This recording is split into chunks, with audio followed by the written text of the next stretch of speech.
ये कहानी सिर्फ सुनने के लिए नहीं है। अगर आप कमजोर दिल के हो तो अभी वीडियो बंद कर दो, क्योंकि जो आज मैं सुनाने वाली हूँ वो कहानी है एक ऐसी वादी की जहाँ इंसान जिंदा जाता है लेकिन वापस नहीं आता। वादी जहाँ फोन भी बंद हो जाता है।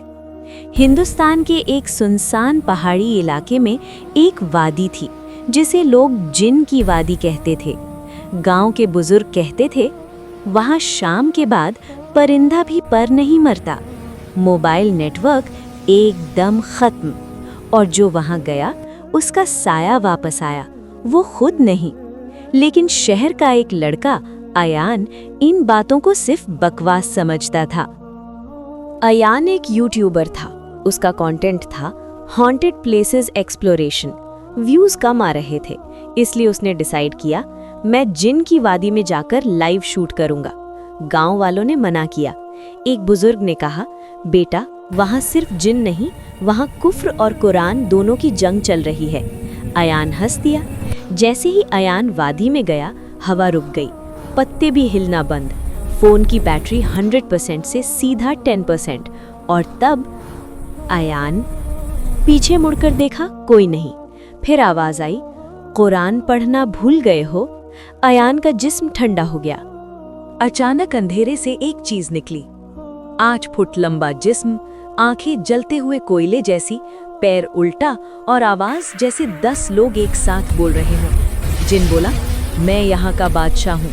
300 साल से जो भी यहाँ आया उसकी रूह मेरी गुलाम बनी। अयान भागने लगा।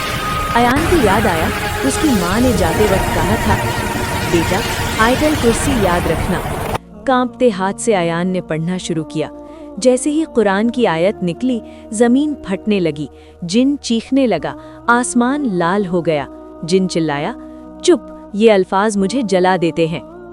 जिन ने कहा, या तो तू यहीं मरेगा या किसी और को मेरी जगह भेजेगा। तभी अयान को याद आया उसका कैमरा लाइव था। उसने कहा, जो इस वादी में सिर्फ व्यूज के लिए आएगा वो मेरी तरह फंस जाएगा। कैमरा बंद। सुबह गांव वालों ने वादी के बाहर अयान का कैमरा मिला और जमीन पर लिखा था, जिन कहानी नहीं होते, वो इंतजार करते हैं। अयान कभी वापस नहीं आया। आज भी अगर आप रात को अकेला होकर ये वीडियो सुन रहे हो और आपके कान के पास कोई आहिस्ता से आपका नाम ले, तो याद रखना, वो सिर्फ कहानी नहीं हो सकती। हकीकत-ए-इस्लाम एक ऐसा चैनल है जहां कुरान की रोशनी में जिन, शैतान और दुनिया की छुपी हकीकत बयान की जाती है। यहाँ कहानी सिर्फ डर पैदा नहीं करती, बल्कि ईमान को भी मजबूत करती है।